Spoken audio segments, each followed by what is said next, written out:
चलते हैं, देखते हैं कि PHP की फ़ाइल किस तरह की होती है, कैसे काम करती है। PHP की फ़ाइल के अंदर HTML के कोड भी होता है, उसमें CSS का कोड भी हो सकता है और होता है, उसमें जावास्क्रिप्ट का कोड होता है, उसमें PHP का कोड भी होता है। यानी कि एक ही फ़ाइल है जिसका एक्सटेंशन .php है, उसमें हम HTML का कोड भी रेंडर कर सकते हैं और वो डिस्प्ले होगा नॉर्मल HTML के कोड की तरह से। उसमें हम CSS का कोड भी लिख सकते हैं और वो नॉर्मल CSS के कोड की तरह से रेंडर होगा। उसके लिए आपको अलग एक्सटेंशन फ़ाइल बनाने की ज़रूरत नहीं।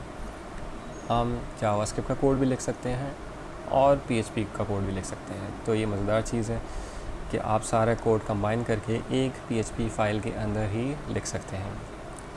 लेकिन इसकी मुख्तलिफ़ बेस्ट प्रैक्टिसेस हैं जो कि हम एडवांस लेवल जब हम PHP पढ़ेंगे तो उसमें डिस्कस करेंगे।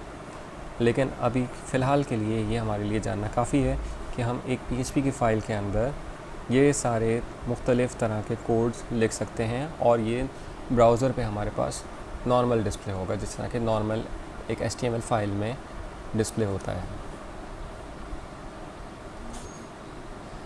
PHP का कोड सर्वर साइड पे एग्जीक्यूट होता है।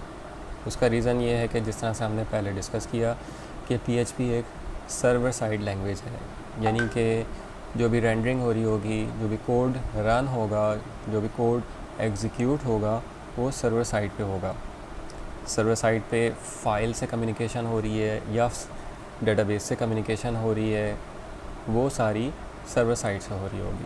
तो सर्वर की इसमें परफॉर्मेंस बहुत ज़्यादा इन्वॉल्व होती है। जितना स्ट्रॉन्ग आपका सर्वर होगा, उसकी प्रोसेसिंग पावर जितनी स्ट्रॉन्ग होगी